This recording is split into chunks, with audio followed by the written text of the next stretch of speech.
I'm cruising around Twitter and YouTube and Twitch and Reddit and the Diablo 4 forums and this and there and Icy Veins and Maxwell. I'm just looking all over for info. And one of the biggest topics that I see right now is seasons. Diablo 4 seasons. What are we going to do? Why do we have to do this? Why is it like this? So let's talk about all that.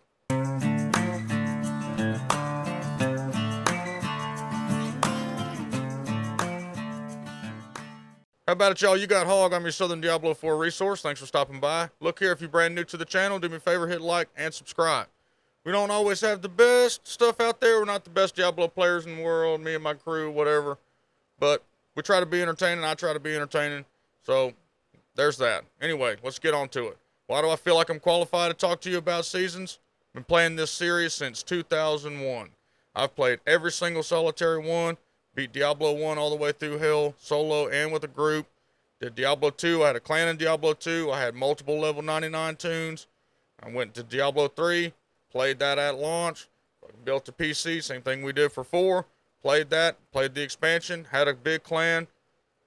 Was on the leaderboards in the later seasons. And now here we are today. So I feel like I'm pretty qualified to kind of give you the view from an experienced Diablo player, a veteran of the series of over 20 years. If you're brand new to the series, you might be confused as to why things are the way they are. But I'm here to tell you why we do it, and then tell you why the thing that you're mad about, regardless if you're an experienced player or a brand new player, the reason that you're annoyed about seasons is not the main, it's a symptom, it's not the main problem, okay? So let's get into it. So first of all, why do we have seasons, okay? We have seasons to keep players engaged and to bring players back. So players that have stopped playing the game, there are already some of them right now, seasons will bring them back because it's an allure of something new and fresh added to the game. Another reason is to introduce fresh mechanics, items, quests, content, storylines, characters, whatever, okay? Perfect example, and this ties into the evolve the game, but perfect example is in Season 26 in Diablo 3, which we will use a lot of Diablo 3 references in this video because they base the season formula around Diablo 3. So don't click off because we're going to talk about Diablo 3. If you hate the game, you most likely didn't play it. In the very end, it actually got really good. You just missed out on that. It's okay. But in Diablo 3 Season 26, they introduced what was called a petrified screen. Put that in the cube. You opened it up, turned it into an echo and nightmare. You went into the portal. It was a dungeon, very small area. You couldn't move around but just a little bit. That non-stop put waves of mobs on you that grew and grew in strength and density. It was so much fun. That was the theme of Season 26. Try to get as much Paragon points as you absolutely positively could using Echo and Nightmare. Well, player base liked Echo and Nightmare, so they actually implemented it into the base game. So that's why I say further develop game and game evolution. If they find something that might be cool, the player base thinks it's cool, they implement it into the game. Company also uses seasons to show their shareholders favorable player numbers, okay? There's a reason they're done every quarter because all these major corporations that are publicly traded, they have to show a quarterly expense or a quarterly shareholders report, okay? I'm not a mathematician, not a super business guy, but that's what they got to do, okay? If you show low numbers on a game, if you didn't have season and you only played Eternal Realm, and you played the same content over and over and over and over and over again, I'm here to guarantee you one thing. You will get bored of that game eventually and stop playing it. So that will show negative numbers to the shareholders, which means they'll start selling stock because they want to put their money somewhere else. So if you have seasons and you have players coming back every quarter, you can take those initial numbers and report them to the shareholders. Everything's on the up and up. Everything's cool. We still make a badass game. Don't worry. Don't trade. Okay? It also extends the life of the game with minimal investment. And this is what I mean. It is astronomically more expensive to have a game in development phase with all of the team, the marketing, the developers, the this, the that. If you need evidence of this, go watch the credits after you beat the campaign. If you watched all the credits, you know what I'm talking about. I'm talking about it feels like a million names on there, okay? Every single person on those credits got a paycheck. Every single solitary person on there got a check. That right there tells you how expensive it is to develop a game. The longer they keep it in development phase and can't make money off of it, the worse it is for the company. So it's in the company's best interest to get it out, the shell, the base game, get it out to the public as soon as possible, so the public will buy the game, continue to buy the game, and then introduce things inside of the game for people to buy, like battle pass, cosmetics, stuff like that. It's a continuous investment into the game platform. It is much less expensive. Not to mention, they don't have to have that massive team that was required pre-launch. Now they have their normal crew, whatever it is internally that they've set to maintain the game. Okay? It's just business. It costs a lot less. Your overhead's a lot less. And you have income coming in from that game. So, and you bought some time. The player base is satisfied. The game's out. You're making money. The team can work on small things. And every season you got 3 months, and you don't have to come up with too much stuff, so that the time constraint's not too stressful. Okay? Another small reason to have a season is create hype and demand for future expansions. So you can slip in hints about like Paladin and Monk and stuff like that. Y'all, mark my words right now, when the expansion comes out in about a year, year and a half, you will see Monk, they might call it Assassin, and you will see Paladin. There'll be 2 classes, not just one. There'll be 2. There's always been some kind of martial arts class. There's always been some kind of holy warrior. It's not going to be Blood Necro or anything silly. It's going to be one of those 2, based on the theme that we've got in the game right now. Okay? Now, there's 2 sides of the aisle. There's two main complaints, really, that I'm seeing. But there's 2 sides. One side is going to be the casuals, or the people that have never played Diablo before. So either you're a casual player, or you've never played Diablo, you're new to the series, okay? Or you're a veteran player, or what I call hardcore Diablo player. Not hardcore game style, the hardcore players. Played everything, beat all of them, know all about the game, know really what the Diablo reason is, why you play it, know how to do it, know what to expect, okay? 2 sides. One side is not better than the other, but just to group it into 2 major complaints, that's what we've done, okay? Now, first complaint is the reset. Why do I have to reset my tune? This is bullshit. I just sunk all this time into it, all this. I totally get it. The main reason for the reset is how it's the way it always has been. Don't click off. I understand that's not an argument to make. It's kind of an obtuse statement, or it really doesn't hold any water, okay? But personally, I feel that some aspects of tradition are good to have in a game. So there's a lot of other games. Diablo's not the only series that does a reset where you have to start new. Bunch of other games do it, okay? And I understand that turns off players from wanting to do it. Like, I've always wanted to play Rust, but people haven't wanted to do it with me because the server wipes every season. And I was like, well, Diablo does that, and we still play that, and they say it's different. So it's just different for every player. But in the past, okay, the reset was good, and it was fun. So now it's dreadful because you know the experience. If you've leveled, if you've done the campaign and all this stuff, you know the dreadfulness I'm talking about, okay? It's just, you can't deny it. It's a grind. In the past, you got together and you power leveled, not power level, but you worked together as a group, and it took you 2.5, 3 hours, and you got done. Okay, we're done with the campaign. We've experienced everything that's happened with the game. You're not going to go do that over again. You don't need to level from 1 to 100 in 3 months. That's not the goal of a Diablo game. The goal is to get powerful and have fun and smash things into oblivion. That's the goal. It's what you've done in every other game in the Diablo series. Get powerful, work towards getting better gear, get more powerful, smash, rinse, repeat. Okay, it's called min-maxing, building builds, trying different things. That's the game, not walking around with a 2-handed sword or axe going, wow, this is fun, taking 3 months to get to level 50. That's not the point of the game. It's a very boring thing if that's how you're playing. I feel sorry. In Diablo 3, you got to 70, and then you started grinding. You were able to do the base content. You were able to have fun. You were able to farm. You got good XP. There were things to do that gave you rewards, okay? So that ties back into the gold cost is astronomical, the time investment is astronomical, the XP grind is just horrible, and then now there's, you can deny this or say tinfoil hat all you want to, but there is multiple developers that have used, it's proven that they've used diminishing return on loot drops in the past, and this is no exception. There's a study going on. It's not RNG Jesus. It's not any of this. The longer that you play, the less loot that you're going to get. The good loot. That's just how it is. It's business. If they can keep you playing longer, thinking that you're going to, if they give you a drop second you log on, it's a good drop. It's unique. You're going to like, hell yeah, let's see what else I can get. You're going to keep playing. You're going to keep playing. You're going to keep playing.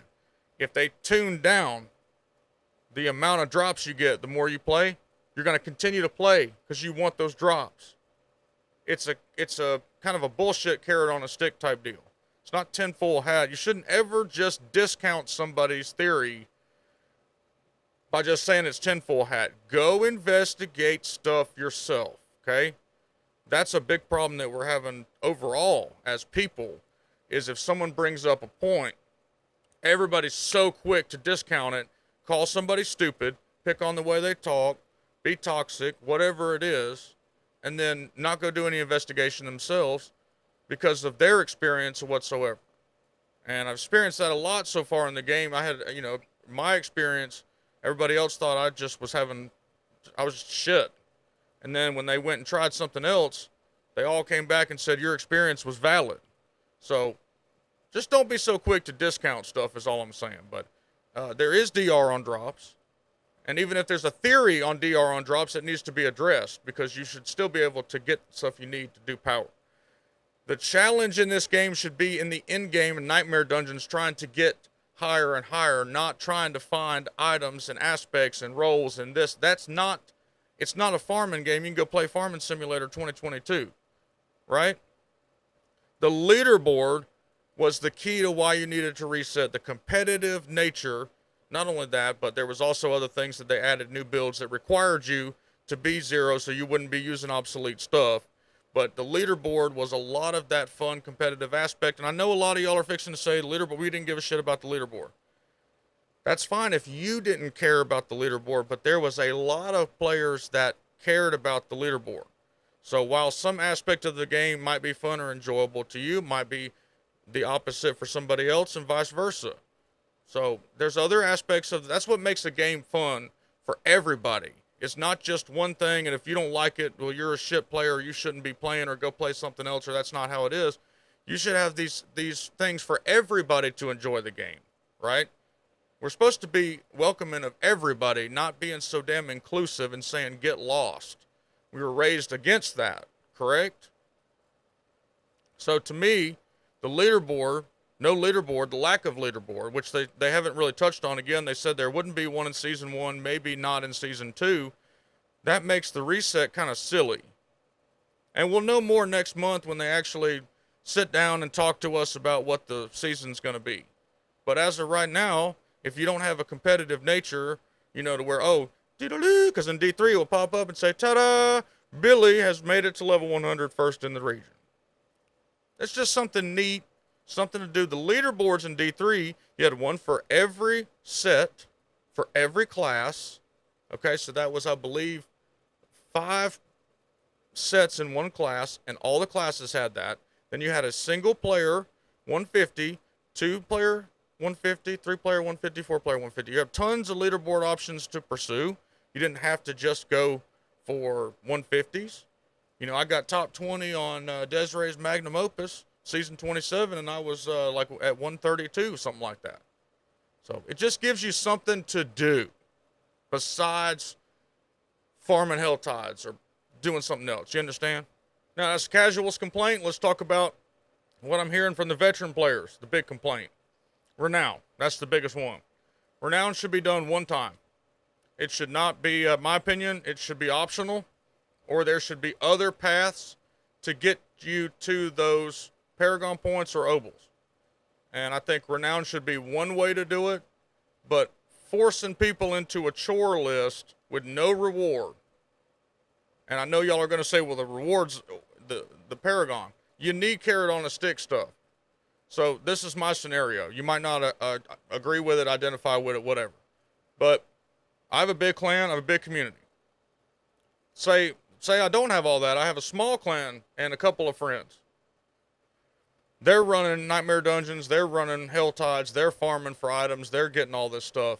I'm riding a bicycle picking daisies around the world, getting one veiled crystal for side quests, putting oats down for a damn goat to move around. Like, it's such a waste of time. Like, yeah, after 2 or 3 days of grinding, you get 20 Paragon points. Please give me another way to accomplish that. To me, that is, well, I guess not to me. It's obvious that that's put in there to force the player to go around the world, and that's great. But to me, I've never done them in an open world game. Whether it's GTA, Red Dead 2, any of these big open world games, I know it's not the same genre, but they all had the same type deal. Side quest, complete all these, get an achievement, all this. I just was never, once there was nothing left to do in the game, I'd go do that. But the fear of missing out for me is terrible. I can't, it's already hard enough to level, and to watch everybody else get all this stuff, and I've still got to do all this renown. It's just, man, it makes me, I'd rather go get a root canal. It's really not play your own way either if you force people to do the renown, especially if it's already done. And I know a lot of y'all are fixing to say, well, they said we wouldn't have to do the renown again. You will have to redo the renown. Not all of it, but some of it, a lot of it, yeah, you will have to redo. They did say the altars of Lilith will carry over. They did say that the fog of war will carry over. But if you listen to what Joe Shelley said, you will have to go back and activate the world and discover areas, and you will not have the Paragon and that other stuff available to you right away until you go do some of the renown. So you're still going to have to do the dungeons, you're still going to have to do side quests, you're still going to have to do Stronghold. And that might not be a problem to you, but to people that have played this game series, again, if it doesn't affect you, you know, if this is the way you play, that's fine. But there's multiple ways that people are playing the game. And the people that are familiar with Diablo and know how to play and are min-maxers, and this is how the game is supposed to be played in their mind, how they're used to playing it, how they've been educated to play it, how they've been conditioned to play it, okay? They don't want to do it. They want to min-max. They want to find items. They don't want to be forced into doing silly side quests. We've already done all the stuff that we need to do. We don't want to do it. So if they made it totally optional, you would lose this complaint 100%. I know it's a very silly complaint, but it's very easy to fix that. To me, it's an excuse. It's a kind of a lazy development. It's not just Blizzard. A lot of companies do this, but it's kind of lazy development, and it's an excuse for a lack of in-game content. So, again, my opinion, I know a lot of y'all are going to say, well, the Nightmare Dungeons are in-game content. Now, these are farming spots, right? Tree of Whispers is not in-game. It's bounties. Helltide is not in-game. That's a farming spot for items. It's basically an evolution of Nightmare Dungeons. God damn it. Not Nightmare Dungeons. Echoing Nightmares with the shards, okay? It's just target farming. Nightmare Dungeons are a way to level your glyphs. Once your glyphs are leveled, okay? And then Lilith is the pinnacle boss right now, but I believe that she will be the capstone boss to get to level 100, or get to World Tier 5. Because they've already data mined World Tier 5. Okay, so as of right now, farming is considered the end game. Okay, so that's how they get you to stay engaged, is to send you around and do all this renown. So hopefully that goes away as the game evolves. I'm not being ignorant to the fact that the game will evolve, and they've already said that. I totally get that. I'm just saying, as the game exists right now, that's what it is. The only thing I'm a little wary of is the Season 1 theme being the Battle Pass. Okay, I know that's kind of off subject thrown in there, but that's what it is. I'm just very afraid that in a month we'll hear them come out, they'll do a live stream, and they'll say that the season theme is introducing you to the Battle Pass. You'll work your way through the Battle Pass. It'll take you 3 months to level from 0 to 100. You'll get to experience the Battle Pass and all that stuff. Like, I believe that's what it boils down to. That's why everything's happening like that. They want to introduce us to the Battle Pass, and the only way to level up the Battle Pass is to start from 0 to 100 again.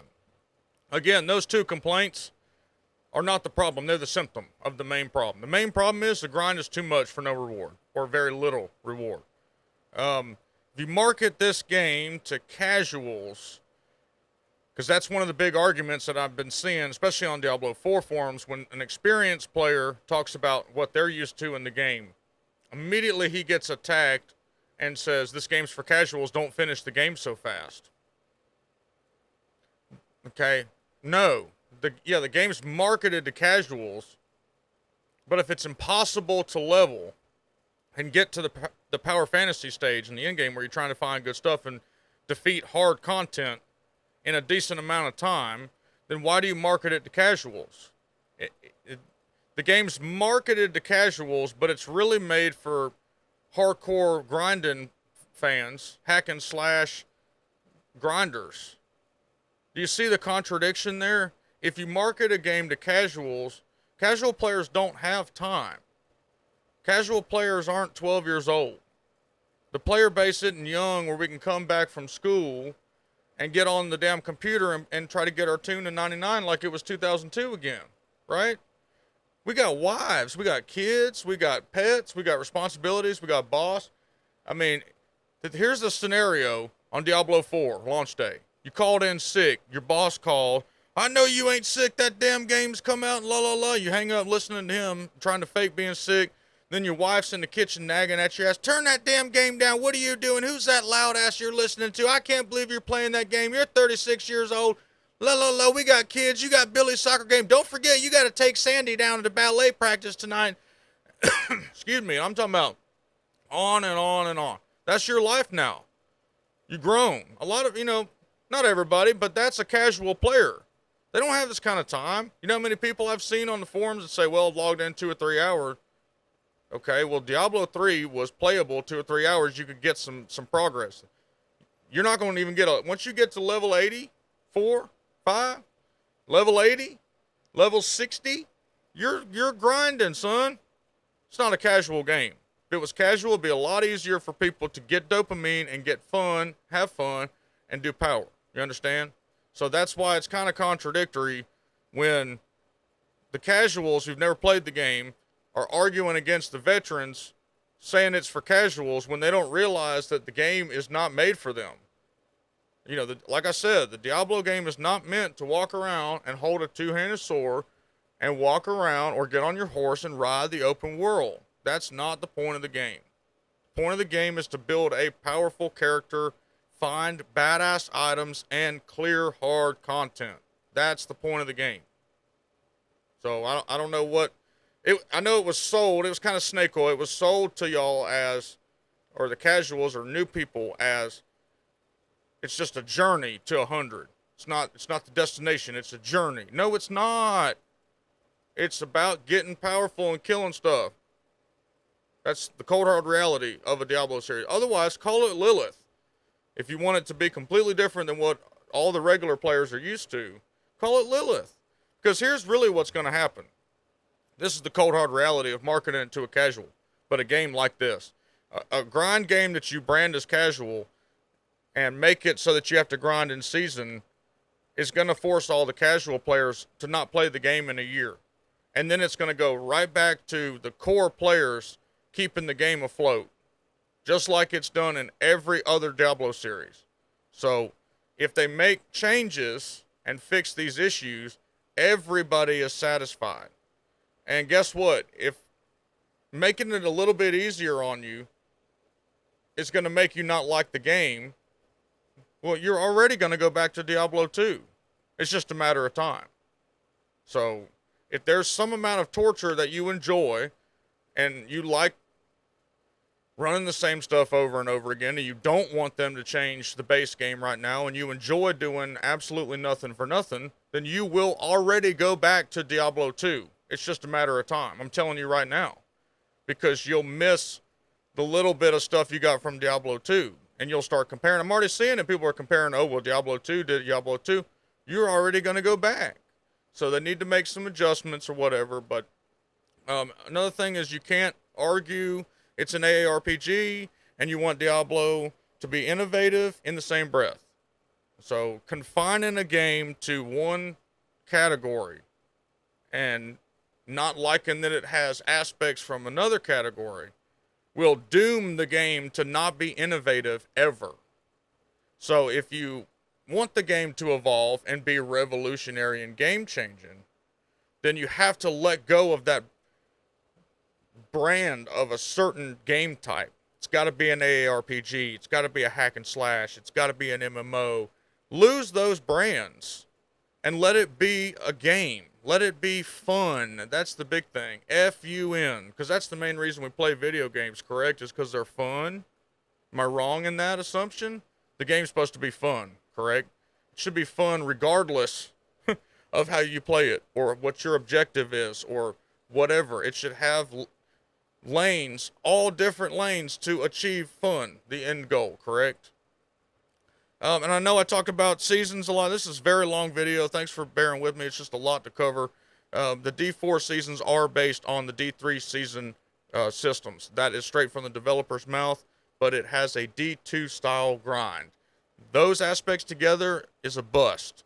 The D3 seasons were fun because of power fantasy, the ability to theory craft, finding good rolls, okay, and finding item quality.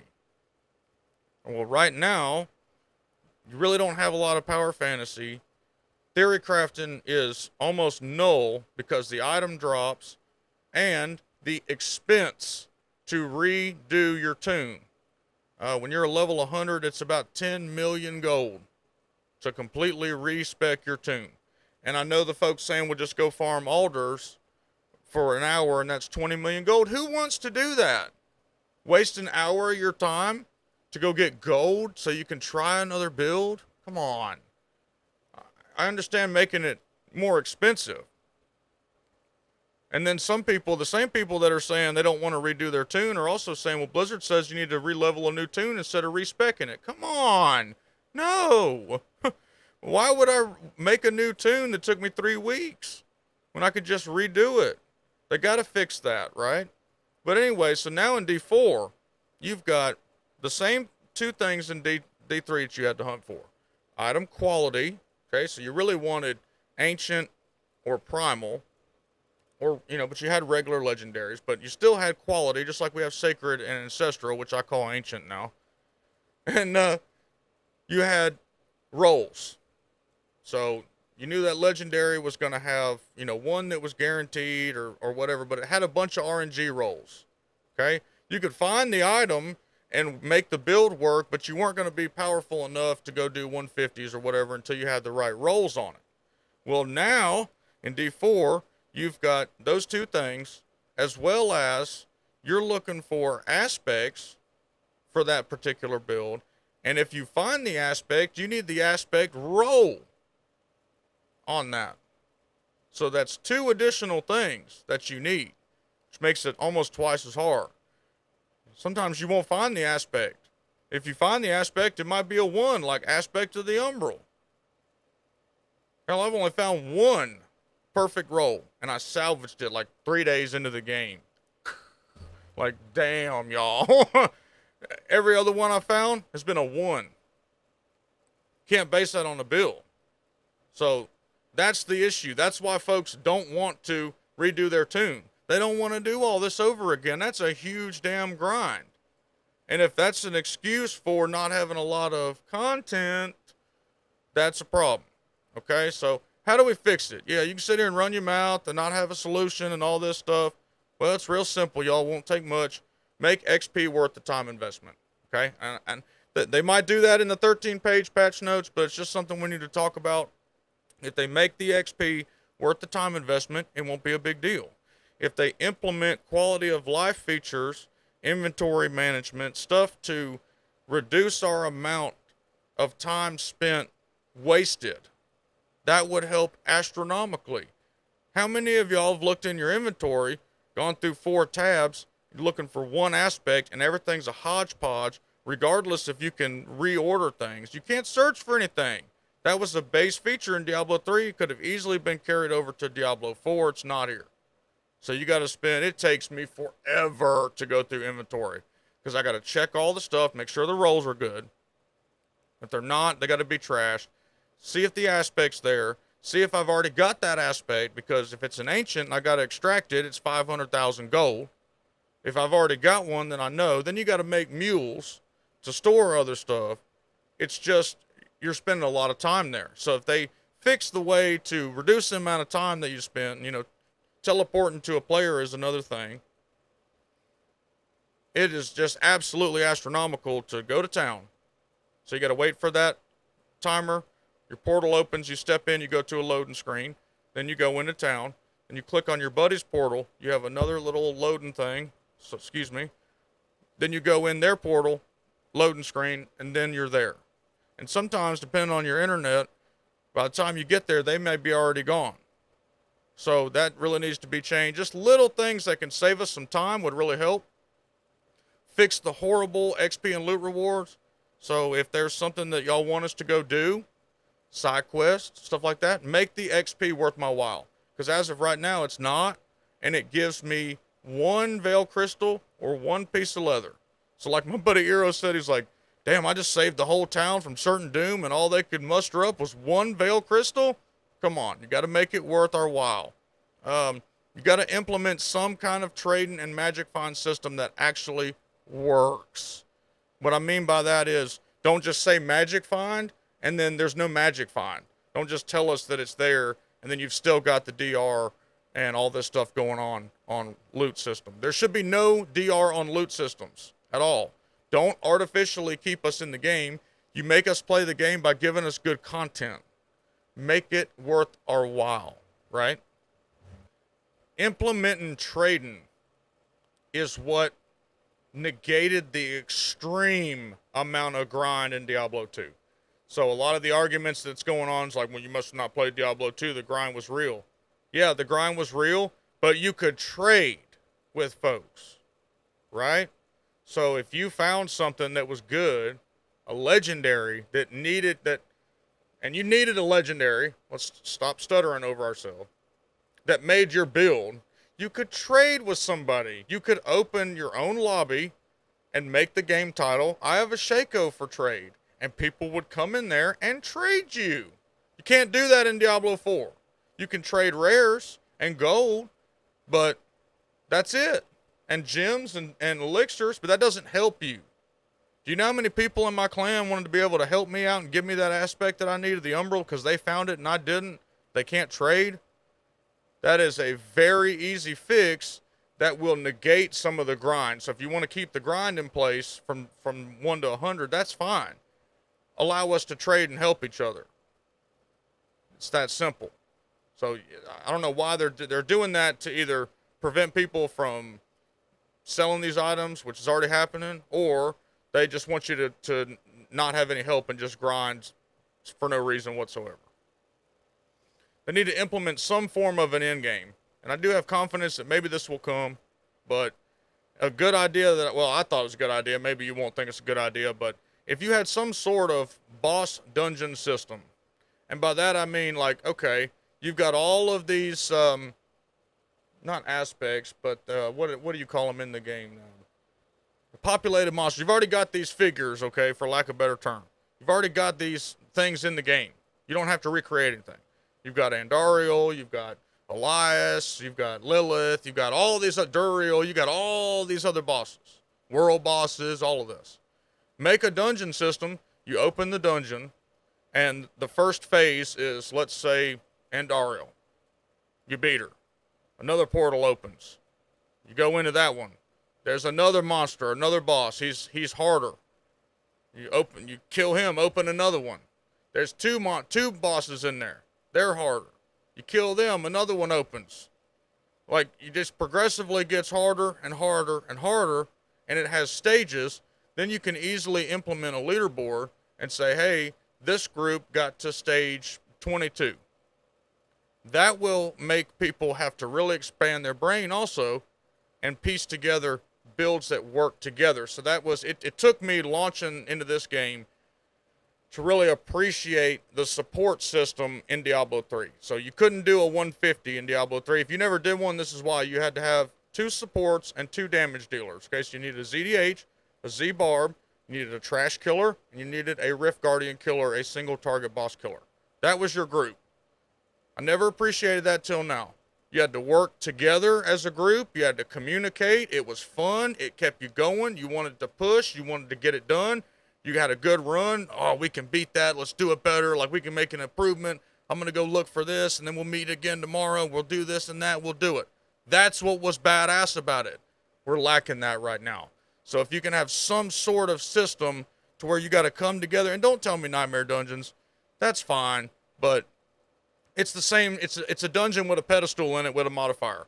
Give us something that's not already in the game, like this that I just said. How fun would that be, y'all? It'd be awesome. We don't necessarily need raids, or, man, we can have all kind of different ideas, but we need some form of an end game that we need to work to make us feel like all this work was for something. Because right now, you feel like, a lot of y'all feel like, what's the point of even leveling to 100? Because nothing happens. I just got to redo all my gear again, right? So, make renown a one-time thing. I'm not going to beat this dead horse again. And then simple quality of life and fun fixes drastically change the game without actually changing the game. So implementing, like I talked about a minute ago, a search bar, certain things like that, which I know they're working on. I'm just speaking in generalities here. Implement that stuff, and you'll watch complaining go down. If you give us reward, you'll watch complaining go down, and then we won't care. I think implementing trading just by itself would ease a lot of the pain that we're experiencing with the grind. You could leave the grind alone completely and let us trade, and it would be fine. So anyway, that's my thoughts on this thing. I'm sorry to make this such a long video. It's just a pretty in-depth topic. If you're new to Diablo 4, I felt like I needed to go into the depths of why this is kind of going on, just to give clarity from both sides. I'm not picking a side. I'm not saying anything's wrong or right. I'm just presenting kind of evidence or facts or opinions, a mix of all of them or whatever. Okay, so if you need a community to run with, so I know there's no way to really find a community, you can join the Discord, the House of Hawg. We Ain't Mild, We Wild. Link is in the description below for that. Okay, so we've got build guides, we've got resources, we've got a big community over there. Feel free to join in, voice chat, general discussion. We got social space. We've got stuff for, even if you're Diablo 2, Diablo 3 player, we got areas over there for you too. It's a badass place. So come check it out as well. We're trying to start up a PvP league over there as well. It's been a little more challenging than I thought it was going to be. And hit like and subscribe for more Diablo 4 content from me, Hawg. Thanks for watching. I'll see you next time.